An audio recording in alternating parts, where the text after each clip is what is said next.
Hello friends, മഴദൂര് മുമ്പിലേക്ക് എല്ലാവർക്കും സ്വാഗതം. അങ്ങനെ നമ്മുടെ അലീന പൗലോസിനോട് പറയുന്നുണ്ട്, ഇവിടെ എന്താ നടക്കുന്നത് അടുക്കളയിൽ, ഇങ്ങനെ എന്തിനാ ഇതൊക്കെ വേസ്റ്റാക്കി കളയുന്നതെന്ന് ചോദിക്കുകയാണ് കേട്ടോ. പച്ചക്കറികളും എല്ലാം ഇങ്ങനെ എടുത്തു വെച്ചിരിക്കുന്ന കാണുമ്പോൾ അപ്പോൾ തന്നെ പൗലോസ് പറയുന്നുണ്ട്, അതെ, ഇതൊന്നും കുട്ടി ഇടപെടേണ്ട കാര്യമില്ല, ഇതൊക്കെ അടുക്കളയൊക്കെ ഞാനല്ലേ കൈകാര്യം ചെയ്തത്, എനിക്കറിയാം ഇവിടെ എന്താ ചെയ്യേണ്ടതെന്ന്. അങ്ങനെ പറഞ്ഞാൽ പറ്റത്തില്ലല്ലോ പൗലോസ് ഏട്ടാ, ഇത് കളയാൻ വച്ചിരിക്കുന്നതാണോ അതോ ഉപയോഗിക്കാൻ വച്ചിരിക്കുന്നതാണോ എന്താ അതെനിക്കറിയണം. അല്ല, ഇത് എന്തായാലും പഴകിയ സാധനങ്ങളല്ലേ, ഇതിനിപ്പോൾ ഉപയോഗിക്കാനൊന്നും പറ്റത്തില്ല, കളയാൻ വേണ്ടി തന്നെയാണ് വെച്ചിരിക്കുന്നത്. ഓ, കളയാൻ വേണ്ടിയിട്ടാണല്ലേ. ഇന്നലെയല്ലേ പച്ചക്കറി വാങ്ങിയത്? അതെ, ഇന്നലെയാണ് വാങ്ങിയത്. അതിലപ്പോൾ ചീത്ത നല്ലതല്ലേ നിങ്ങൾ നോക്കിയെടുത്തത്? ആണ്, എന്നാലും ഇന്നത് ചീത്തയായില്ലേ. ഫ്രിഡ്ജിൽ വെച്ചിടൂടെ? ഓ, ഫ്രിഡ്ജിലൊന്നും വെച്ചിട്ട് എടുത്താൽ ഇവിടുത്തെ സാറിന് ഇഷ്ടപ്പെടില്ലെന്നേ, അതുകൊണ്ടാണ്. അപ്പോൾ അന്നേരം അങ്ങനെ പറഞ്ഞ് നിൽക്കുന്ന സമയത്ത് ആ ജോലിക്കാരി, തൂക്കാനും തുടയ്ക്കാനും വരുന്ന ആ ജോലിക്കാരി വലിയൊരു ബിഗ് ഷോപ്പറോട്ട് വരിക. വന്നുടനെ തന്നെ പൗലോസ് പറയുന്നുണ്ട്, ആഹാ, നിന്റെ പണിയെല്ലാം കഴിഞ്ഞോ? എന്നാ ഒരു കാര്യം ചെയ്യ്, ഇതെല്ലാം നീ വാരി എടുത്തുകൊണ്ട് പൊക്കോന്ന്. അങ്ങനെ അവിടെ ഇരുന്ന പച്ചക്കറികൾ എല്ലാം അവർ വാരി എടുക്കാൻ കേട്ടോ. അപ്പം എന്നിട്ട് അലീനോട് പറയുന്നുണ്ട്, ഇതേ എൻ്റെ വീട്ടിൽ ആടിന് കൊടുക്കാൻ വേണ്ടിയിട്ടാണ്. അലീന അന്തം വിട്ടു പോയിട്ടോ, ഇത്രയും നല്ല സാധനങ്ങൾ വീട്ടിൽ ആടിന് കൊടുക്കാനോ? അത് കഴിഞ്ഞിട്ടാണെങ്കിലേ കുറച്ച് ഉള്ളിയും മുളകും വേറെ കുറച്ച് ഫ്രൂട്ട്സും എല്ലാം വാരി പൗലോസ് വീണ്ടും ആ സഞ്ചിക്കകത്തിട്ട് ഇട്ട് കൊടുക്കുകയാണ്. ഫ്രിഡ്ജ് തുറന്ന് അവരവരുടെ സ്വാതന്ത്ര്യത്തോടു കൂടി തന്നെ കുറച്ച് പാത്രം എടുക്കുന്നു, അതിനകത്തുനിന്ന് കുറച്ച് ചോറൊക്കെ എടുത്തും കൊണ്ട് അവർ പോകാൻ നിൽക്കുക കേട്ടോ. അപ്പോഴത്തേക്കിനും അലീന ചോദിക്കുന്നുണ്ട്, ഇതെന്താ, ഈ ചോറൊക്കെ നിങ്ങളുടെ ആട് കഴിക്കുമോ? അല്ലെന്നേ, ഇതൊക്കെ എൻ്റെ വീട്ടിലെ പട്ടി കഴിക്കും. അത് ശരി, അങ്ങനെയാണെങ്കിൽ പൗലോസിട്ടാ, ഇവിടെ പട്ടികളുണ്ടല്ലോ, അതെന്താ ഇവിടുത്തെ പട്ടികൾ കഴിക്കത്തില്ലേ? ഇല്ലെന്നേ, ഇവിടെയൊക്കെ അവർക്ക് വല്ല ക്ലാസ്സി ഫുഡല്ലേ കൊടുക്കുന്നത്, ഇതൊക്കെ അവർ മണത്ത് പോലും നോക്കത്തില്ല, അതുകൊണ്ടാണ് കാര്യം. പക്ഷേ പഴകിയ ഫുഡായാലും ഫ്രിഡ്ജിൽ വെച്ച് ഉപയോഗിക്കാം, ചൂടാക്കി ഉപയോഗിക്കാം, നിങ്ങൾക്കൊക്കെ കഴിച്ചുകൂടെ? ഓ, ഇവിടെ നല്ല ഫ്രഷ് ആയിട്ട് കിട്ടുമ്പോൾ എന്തിനാണ് ഞങ്ങൾ വയറ് കേടാക്കുന്നത്? അത് ശരി, ഇനി ഇത് ഇങ്ങനെ ആവർത്തിക്കരുത് കേട്ടോ എന്നിങ്ങനെ. അതെന്തിനാ കൊച്ചതൊക്കെ അറിയുന്നത്? ശരി, ഞാനേ നോക്കട്ടെ എന്ന് പറഞ്ഞിട്ട് അലീന അങ്ങോട്ട് പോകുന്നുണ്ട് കേട്ടോ. അപ്പോഴത്തേക്കിനും അവർക്ക് ചെറിയ പേടിയുണ്ട്. പൗലോസിനോട് ചോദിക്കുന്നുണ്ട്, ഈ കൊച്ച് അവിടെ ചെന്ന് പറഞ്ഞു കൊടുക്കുമോ? പറയണമെങ്കിൽ പറയട്ടെ. ഓ, അവൾ വന്നിരിക്കുന്നു, വലിയ ആൾ, ഞാനാണ് ഈ അടുക്കളയിലെ കാര്യങ്ങളൊക്കെ നോക്കുന്നത്, എനിക്കറിയാം, ഞാൻ പറയുന്നത് പോലെ നടക്കത്തുള്ളൂ, നീ പൊക്ക് എന്ന് പറഞ്ഞ് അവർ പറഞ്ഞു വിടാണ് കേട്ടോ. അപ്പച്ചനോട് ചെന്നിട്ട് അലീന പറയുന്നുണ്ട്, ഈ അടുക്കളയിൽ എന്തൊക്കെയാണ് നടക്കണമെന്ന് അപ്പച്ചനറിയോ? എന്താ മോളെ, ഇവിടെ പൗലോസാണോ നടക്കുന്നത്? കൊള്ളാം, തമാശ പറയാതെ. ഞാൻ പറയുന്നത്, ഈ പൗലോസ് എന്ന് പറഞ്ഞ ആൾ കുറച്ച് തണ്ട് കൂടുതലാട്ടോ. എന്താ മോളെ, നിന്നെ എന്തെങ്കിലും പറഞ്ഞോ അവൻ? അതല്ലെന്നേ, എന്തോരം ഭക്ഷണമാ പാഴാക്കി കളയണമെന്നറിയോ? എടി, അതൊക്കെ വേസ്റ്റ് വന്ന ഭക്ഷണങ്ങളായിരിക്കും. അല്ലെന്നേ, നല്ല നല്ല പച്ചക്കറികളും അതും ഇതും എല്ലാം ഇവിടെ ജോലിക്കാർക്കൊക്കെ കഴിച്ചുകൂടും അപ്പച്ച, അവരൊക്കെ ആവശ്യത്തിന് കഴിക്കുന്നുണ്ടല്ലോ, അത് കഴിഞ്ഞിട്ടുള്ളതായിരിക്കും. അങ്ങനെയാണെങ്കിൽ ആവശ്യത്തിന് വെച്ചാൽ പോരെ, എന്തിനാ ഇങ്ങനെ വെച്ച് കളയുന്നത്? എത്രയോ പാവപ്പെട്ട് കുഞ്ഞുങ്ങൾ ആഹാരം കിട്ടാതെ എത്രയോ അനാഥാലയങ്ങളുണ്ടെന്നറിയോ? അവിടെയൊക്കെ ആഹാരം പോലും കിട്ടാതെ, ആഹാരത്തിൻ്റെ വില എനിക്ക് നന്നായിട്ട് അറിയാം. അത് പാഴാക്കി കളയുന്നത് കണ്ടാൽ എനിക്ക് സഹിക്കത്തില്ല അപ്പച്ചായ, അതുകൊണ്ടാണ് ഞാൻ പറയുന്നതെന്ന് പറയാം കേട്ടോ. അപ്പോൾ അപ്പച്ചൻ പറയുന്നുണ്ട്, മോളെ, നീ അതിലൊന്നും കയറി തലയിടണ്ട, നീ നിൻ്റെ കാര്യം നോക്കിയാൽ പോരെ. അതുമാത്രമല്ല, ഇവിടെ ലാലിച്ചനാണെങ്കിൽ അവന് ഇഷ്ടമുള്ള ഭക്ഷണം അപ്പം തന്നെ മേശപ്പുറത്ത് വരണം. ചിക്കനെങ്കിൽ ചിക്കൻ, മട്ടനെങ്കിൽ മട്ടൻ, ഫിഷ് എങ്കിൽ ഫിഷ് ഫ്രൈ, അങ്ങനെയാണ്. അപ്പോൾ അതുകൊണ്ട് എല്ലാം ഉണ്ടാക്കിയാലേ പറ്റുള്ളൂ. ശരി, എന്നാലും ഒരു മനുഷ്യൻ കഴിക്കുന്നതിന് ഒരു പരിധിയില്ലേ, അതനുസരിച്ച് ഉണ്ടാക്കിയ പോരെ എന്നാണ് ഞാൻ ചോദിക്കുന്നത്. അല്ല മോളി എപ്പോഴും ഈ അനാഥാലയത്തിൻ്റെ കാര്യം പറഞ്ഞിങ്ങനെ വിഷമിക്കുന്ന എന്തിനാ? ഇന്നലെ ഞാൻ സംസാരിക്കണ കേട്ടോ, അതൊന്നും പറയല്ലേ, ഇതൊക്കെ മറ്റുള്ളവരുടെ മുന്നിൽ പറയുമ്പോൾ ഒരു കുറച്ചിലല്ലേ? അപ്പോൾ അലീന ചോദിക്കുന്നുണ്ട്, അപ്പച്ചാ, ഈ 23 വർഷക്കാലം വരെ ഞാൻ അനാഥാലയത്തിൽ തന്നെയാണ് വളർന്നത്, അത് പറയാൻ എനിക്കൊരു കുറച്ചിലും ഇല്ല. പിന്നെ അനാഥാലയം മറന്നു കഴിഞ്ഞാലേ പിന്നെ ഈ അലീന ഇല്ല, അതാണ്. പിന്നെ ഈ പറയുന്നവർക്ക്, ചിലപ്പോൾ കേൾക്കുന്നവർക്ക് നാണക്കേടുണ്ടാവാം, സാരമില്ല, ആയിക്കോട്ടെ, പക്ഷേ എനിക്ക് യാതൊരു നാണക്കേടും ഇല്ല. സത്യം ന്യായവും എവിടെയുണ്ടോ അതാണ് അതിൻ്റേതായിട്ടുള്ള ശരി. അതുകൊണ്ട് തന്നെ അനാഥാലയം എന്ന് പറയുന്നതിന് എനിക്ക് നാണക്കേടില്ല, അഭിമാനം മാത്രമേ ഉള്ളൂ. എൻ്റെ ബ്രിജിത മമ്മി പണ്ട് തന്നെ പറഞ്ഞിട്ടുണ്ട്, ആഹാരം എന്ന് പറയുന്നത് ദൈവമാണെന്ന്, അതിൽ ഒന്നും കളയരുത്. ഒരു പൊടി പോലും താഴെ പോയാൽ, ഒരു ചോറ് പോലും താഴെ പോയാൽ ബ്രിജിതാമ്മ അപ്പം തന്നെ അതെടുത്ത് ഞങ്ങളെ കഴിപ്പിക്കുന്നതാണ്. ആഹാരത്തിൻ്റെ വില നല്ലോണം അറിയാം ഞങ്ങൾക്ക്. ഒരു ആഹാരം ആരെങ്കിലും ഒന്ന് ഫ്രീ ആയിട്ട് എന്തെങ്കിലും കൊണ്ട് തരാൻ വേണ്ടിയിട്ട് ഞങ്ങൾ എത്രയോളം വിശന്നിരുന്നിട്ടുണ്ടെന്ന് അറിയാമോ? കൊണ്ടുതരുന്നത് കഴിക്കാൻ വേണ്ടിയിട്ട്. ഇവിടെ പാഴാക്കി കളയുന്നു, ആടിനെ കൊടുക്കുന്നു, കുറേ ജോലിക്കാർ അടിച്ചു മാറ്റിക്കൊണ്ട് പോകുന്നു, ഒന്നും നോക്കാനും എടുക്കാനും ആരും ഇല്ല അല്ലേ അപ്പച്ച എന്നൊക്കെ ഇങ്ങനെ ന്യായം പറയുന്നുണ്ട് കേട്ടോ. അപ്പച്ചൻ്റെ വാ അടഞ്ഞു പോയി. പിന്നെ അലീനയോട് അധികം ഒന്നും സംസാരിക്കാൻ പറ്റുന്നില്ല. അപ്പോൾ അപ്പച്ചൻ പറയുന്നുണ്ട്, ശരി മോളെ, എന്നാലും ഇതിപ്പോൾ ലാലിച്ചൻ്റെ അടുത്തൊന്നും പറയാൻ നിൽക്കണ്ടെന്ന് പറയാട്ടോ. ഇല്ല അപ്പച്ചനല്ല, ഇനി ലാലിച്ചൻ വന്ന് പറഞ്ഞാലും ഞാൻ ഈ ആഹാരം കളയുന്നതിനെ എതിർത്ത് തന്നെ സംസാരിക്കും. ശരി, എന്നാൽ പിന്നെ നീ ഒരു കാര്യം ചെയ്യും, നിനക്ക് എന്താ, നിൻ്റെ നിലപാട് എന്താ, അത് മാറ്റി മുന്നോട്ട് പോക്കോ, അപ്പച്ചൻ സപ്പോർട്ട് തരാം, കുഴപ്പമില്ല എന്ന് പറയാട്ടോ. അങ്ങനെ അലീന നേരെ രേവതി കുട്ടിയെ ഫോണിൽ വിളിച്ച് കുശലങ്ങൾ സംസാരിക്കാട്ടോ. ആ സമയത്ത് രേവതി ചോദിക്കുന്നുണ്ട്, ചേച്ചിക്ക് സുഖമാണോ, അവിടെ എങ്ങനെയുണ്ട്, സന്തോഷമാണോ, വിശേഷങ്ങളൊക്കെ ചോദിക്കുമ്പോൾ അലീന പറയാം, എടി ഞാനിവിടെ വെറുതെ ഇരിക്കുക, എനിക്കിവിടെ ജോലിയും പണിയും കൂലിയും ഒന്നുമില്ല, പിന്നെ എനിക്കങ്ങ് ബോറടിച്ചു തുടങ്ങി.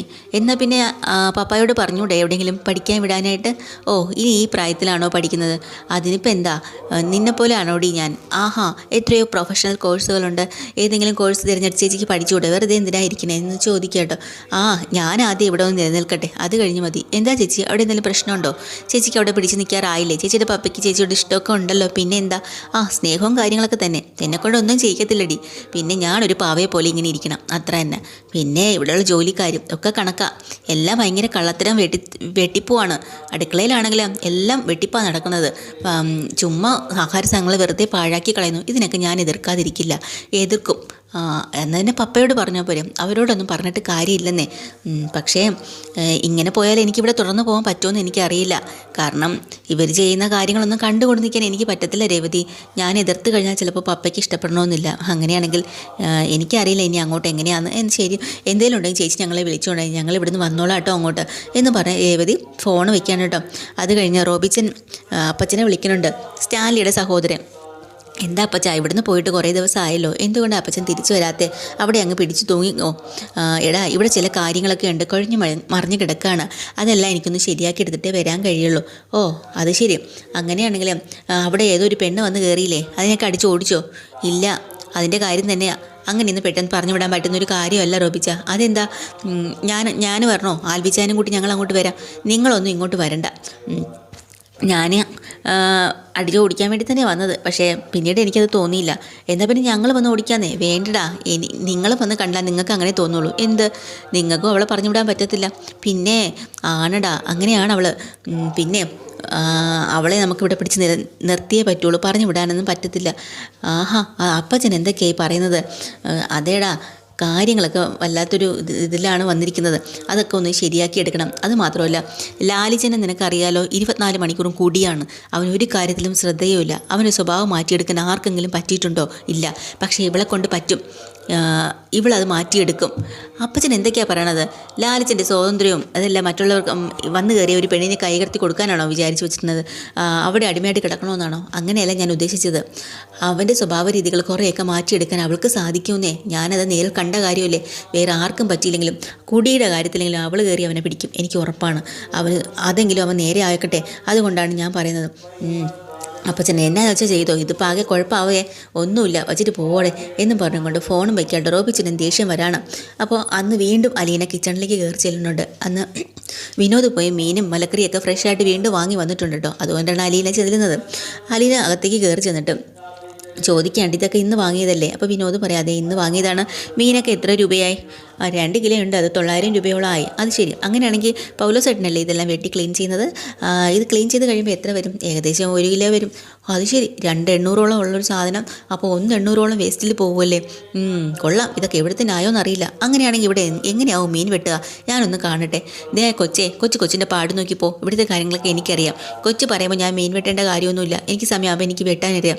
അത് പറ്റത്തില്ല പൗലോസ് ഏട്ടാ, എനിക്കൊന്ന് കാണണം എന്ന് പറയാം. വിനോദ് പറയാനുണ്ട്. എന്തിനാ തർക്കിക്കണത്? പൗലോസ് ഏട്ടൻ മീൻ വെട്ട്. ശരി, അങ്ങനെ മീൻ വെട്ടി കാണിക്കാട്ടോ. തലയുടെ 3/4 ഭാഗവും വെട്ടിക്കളയുന്നുണ്ട്. വാലിൻ്റെ മേളിൽ വെച്ച് വയറിൻ്റെ ഭാഗം മാത്രം എടുത്തിട്ട് ബാക്കി എല്ലാം വെട്ടി വേസ്റ്റിലിടുക കേട്ടോ. ഇത് കാണുമ്പോൾ തന്നെ അലീനയ്ക്ക് ദേഷ്യം വരികയാണ്. അപ്പോൾ അലീന ചിക്കനോട്, നിങ്ങൾ ഇങ്ങനെയാണോ മീൻ വെട്ടുന്നത്? ഇത് മുഴുവനും ഇങ്ങനെ വെട്ടിക്കളയാണ് ചെയ്യുന്നത്. ഇത്രയും രൂപയുടെ സാധനം പൈസയും കൊടുത്ത് വാങ്ങിച്ചിട്ട്, അത് മാത്രമല്ല ഇതെല്ലാം കൂടെ കൊണ്ട് കളയേണ്ട ആവശ്യം എന്താ? ഇത്രയും രൂപ എങ്കിൽ പിന്നെ നിങ്ങൾക്ക് അതനുസരിച്ചുള്ള മീൻ വാങ്ങിക്കൂടെ എന്നെല്ലാം ചോദിക്കണം കേട്ടോ. അപ്പോൾ പൗലോസ് പറയാം, അതെ, ഈ വാലിൻ്റെ കഷ്ണമൊന്നും ഇവിടെ സാറ് കഴിക്കത്തില്ല, തലയുടെ ഈ ഭാഗമൊന്നും സാറ് കഴിക്കത്തില്ല, അതുകൊണ്ടാണ്. അങ്ങനെയാണെങ്കിൽ ഇവിടെ ബാക്കിയുള്ളവർക്ക് കഴിക്കാമല്ലോ കറി വെച്ച്, എന്തിനാ വേസ്റ്റിൽ കളയണമെന്നും പറഞ്ഞുകൊണ്ട് അലീന കേട്ടോ. ആ നേരത്ത് വീണ്ടും പതുപോലെ രാവിലത്തെ ജോലിയും കാര്യങ്ങളെല്ലാം കഴിഞ്ഞ് ജോലിക്കാരി വന്നിട്ടുണ്ട്, വലിയൊരു ബിഗ് ഷോപ്പറും കൊണ്ട്. അപ്പോഴാണ് പൗലോസ് കുറേ ഈ മീനും കുറേ മലക്കറിയും കാര്യങ്ങളും എല്ലാം വാരി അവരുടെ സഞ്ചിയിൽ വീണ്ടും എടുത്ത് വെച്ച് കൊടുക്കാം കേട്ടോ. അപ്പോൾ തന്നെ അലീന പറയുന്നുണ്ട്, പൗലോസ് ചേട്ടാ, ആ കൊടുത്ത സാധനങ്ങളെല്ലാം നിങ്ങൾ ഇങ്ങോട്ട് തിരിച്ച് വാങ്ങിച്ച് വെക്കും. ഇല്ല, അതെന്തിനാ, അതിൻ്റെ ആവശ്യമൊന്നുമില്ല, കൊച്ചിൻ്റെ കാര്യം നോക്കും. അങ്ങനെ പറഞ്ഞാൽ പറ്റത്തില്ലല്ലോ പൗലോസ് ചേട്ടാ, ഇതൊക്കെ വെറുതെ കളയാനുള്ളതല്ല, പൈസ കൊടുത്ത് വാങ്ങിയതല്ലേ. ഒരു കാര്യം എടുത്ത് മാറ്റി വെക്കുകയെന്ന് പറയാം. ഇല്ല, ഞാനത് ചെയ്യില്ല. അത് ശരി, അങ്ങനെയാണെങ്കിലേ പൗലോസ് ചേട്ടൻ ഈ സഞ്ചി വാങ്ങി അവിടെ വച്ചതിന് ശേഷം മാത്രം ഇവിടുത്തെ ജോലി ചെയ്താൽ മതി എന്ന് കട്ടായം പറയാട്ടോ. പൗലോസിന് ഭയങ്കര ദേഷ്യവും വാശിയായി. എന്നാൽ പിന്നെ ഞാൻ ജോലി ചെയ്യുന്നില്ല, അത്രയല്ലേ ഉള്ളൂ. എനിക്ക് നിന്നെ അനുസരിക്കേണ്ട കാര്യമൊന്നുമില്ല, എനിക്ക് ശമ്പളം തരുന്നത് സാറാണ്, എനിക്ക് സാറിനോട് പറയാനറിയാമെന്നും പറഞ്ഞുകൊണ്ട് പൗലോസ് നേരെ സ്റ്റാൻലിയോട് പോയി പരാതി പറയുന്നുണ്ട് കേട്ടോ. അപ്പോൾ സ്റ്റാൻലി ആകെ കൺഫ്യൂഷനായി, ഇതിപ്പോൾ ആരാ ശരി എന്താ ശരി. അങ്ങനെ അലീനയെ വിളിപ്പിക്കുന്നു, ചോദ്യങ്ങൾ ചോദിക്കുന്നു, എന്താ പ്രശ്നമെന്ന്. അന്നേരം അലീന പറയുന്നുണ്ട്, ഇവിടെ ആവശ്യമില്ലാതെ ഇഷ്ടം പോലെ ഭക്ഷണവും സാധനങ്ങളും വാങ്ങുന്നതെല്ലാം പാഴാക്കി കളയുകയാണ് ചെയ്യുന്നത്, വാങ്ങിക്കുന്നത് മുഴുവൻ ഉപയോഗിക്കുന്നില്ല. എന്നാൽ പിന്നെ പൈസയ്ക്ക് ആവശ്യമുള്ളത് മാത്രം വാങ്ങിയാൽ പോരെ. എത്രയോ കുട്ടികളാണ് വിശന്ന് വലന്ന് ആഹാരം കിട്ടാതെ ജീവിക്കുന്നത്. ഇവിടെയാണെങ്കിൽ വെറുതെ കളയുന്നു, കുറേയെല്ലാം ജോലിക്കാരിക്ക് കടത്തിക്കൊണ്ട് പോവുക ചെയ്യുന്നത്. പൈസയുടെ വില അറിയാമെന്നുള്ളവർ അത് കണ്ടും കേട്ടും ചെയ്യും. അതുകൊണ്ടാണ് ഞാനത് എതിർത്തത്. അലീനയുടെ കാര്യം മാത്രം നോക്കിയാൽ മതി. ഞാൻ എപ്പോഴും പറഞ്ഞിട്ടുണ്ട് അലീന മറ്റുള്ള കാര്യങ്ങളൊന്നും ഇടപെടരുതെന്ന്. ഉടനെ അപ്പച്ചനോട് ചെന്ന് അലീന വീണ്ടും പരാതി പറയാട്ടോ. അപ്പോൾ അപ്പച്ചൻ പറയാനുണ്ട്, എടി മോളെ, വേലി കിടന്ന പാമ്പനെ എടുത്ത് തോളി വെച്ചതുപോലെ ആയല്ലോ ഈശ്വര. അപ്പോൾ തന്നെ അലീനയ്ക്ക് സങ്കടമായിട്ടോ. അതെന്താ അങ്ങനെ പറഞ്ഞത്? അപ്പോൾ വേലി കിടന്ന പാമ്പാരൻ ഞാനാണല്ലേ, എന്നെയാണ് ഉദ്ദേശിച്ചല്ലേ? അയ്യോ എൻ്റെ ഭഗവാനെ, ഞാൻ രണ്ടും കെട്ട ഇടയിലായിപ്പോയല്ലോ ദൈവമേ, ഇനിയിപ്പോൾ എന്താ ചെയ്യുക? അങ്ങനെ വീണ്ടും സ്റ്റാൻലി വന്ന് പപ്പായോട് പരാതി പറയാം. മോളും അപ്പച്ചനും കൂടെ ചേർന്നിട്ട് എന്നെ തോൽപ്പിക്കാനാണോ ഭാവം? അല്ല, അത് എടാ അങ്ങനെയല്ല, ആ കൊച്ചു പറയുന്നതിലും കാര്യമുണ്ട്. നമ്മൾ പല കാര്യങ്ങളും ശ്രദ്ധിക്കുന്നില്ല, അവൾ ഓരോന്നും ശ്രദ്ധിക്കുന്നത് കൊണ്ടാണ് ഇതൊക്കെ. പക്ഷേ ഇങ്ങനെയൊക്കെ നിങ്ങൾ എന്നോട് സംസാരിക്കാനും ഇവളിങ്ങനെയൊക്കെ തുടർന്ന് കഴിഞ്ഞാൽ ഇവൾക്കിവിടെ സ്ഥിരമായിട്ട് പിടിച്ചു നിൽക്കാൻ പറ്റുമെന്ന് എനിക്ക് തോന്നുന്നില്ല എന്ന് അലീനയുടെ മുഖത്ത് നോക്കി അങ്ങോട്ട് സ്റ്റാൻലി ദേഷ്യപ്പെടുക കേട്ടോ. അതിൻ്റെ അർത്ഥം അലീനയ്ക്ക് മനസ്സിലാവുന്നുണ്ട്, ഇങ്ങനെ എല്ലാ കാര്യത്തിലും എതിർത്താലൊന്നും പറ്റത്തില്ല. കാരണം പൗലോസ് പോയി പറഞ്ഞു കൊടുക്കുകയാണ്, എന്നെ എപ്പോൾ നോക്കിയാലും കുറ്റം പറിച്ചിലാന്ന്, കള്ളത്തരമാണ് പറയുന്നത്, ഇതങ്ങോട്ട് വിശ്വസിക്കുക. വർഷങ്ങളായിട്ട് നിൽക്കുന്നതല്ലേ, അപ്പോൾ അലീന പറയണതല്ലല്ലോ വിശ്വസിക്കുക. അതുകൊണ്ട് തന്നെ അലീനയോട് പറഞ്ഞിട്ട്, എന്തിനാ അവരൊക്കെ കുറ്റം പറയാൻ പോകുന്നത്? നീ നിൻ്റെ കാര്യം നോക്കിയാൽ മതി. ഇങ്ങനെ തൊട്ടേനും പിടിച്ചേനും ഇങ്ങനെ എന്നോട് വഴക്കുണ്ടാക്കാനാണ്, നീ ഇവിടെ സ്ഥിരമായിട്ട് ഇങ്ങനെ തുടർന്ന് പോകാൻ പറ്റില്ല എന്ന് പറയുമ്പോൾ അലീനയെ വിട്ടുകൊടുക്കുന്നല്ലോ. അലീന പറഞ്ഞുകൊണ്ട്, അങ്ങനെയാണെങ്കിൽ എനിക്കിവിടെ തുടർന്ന് പോകണമെന്ന് യാതൊരു ആഗ്രഹമില്ല, എന്നെ എന്നെ അവിടെ കൊണ്ട് വിട്ടേക്ക്, ഇല്ലെങ്കിൽ ബസ്സിന് പൈസ തന്നേക്ക്, ഞാൻ പൊക്കോളാം എന്ന് പറഞ്ഞ് അലീനയും തിരിച്ചങ്ങോട്ട് പറയാം കേട്ടോ. ഇവിടെ നിൽക്കുവാണെങ്കിൽ ഞാൻ എതിർക്കും. ഭക്ഷണ സാധനങ്ങൾ കളയുന്നത് എനിക്ക് ഇഷ്ടമല്ല. എൻ്റെ കണ്ണിൽ കണ്ടു കഴിഞ്ഞാൽ എന്ത് കാര്യം വേസ്റ്റാക്കിയാലും ഞാൻ എതിർക്കുക തന്നെ ചെയ്യും. അതിനിയും അപ്പച്ചനല്ല സ്റ്റാൻലി പപ്പയായാലും ശരി തന്നെ കട്ടായം പറയാട്ടോ. ഇതൊക്കെയാണ് എപ്പിസോഡിൽ. ഡീറ്റെയിൽഡ് എപ്പിസോഡുമായി വീണ്ടും വരാൻ. ചാനൽ ഇഷ്ടമായി ലൈക്ക് ചെയ്യുക, സബ്സ്ക്രൈബ് ചെയ്യുക. താങ്ക്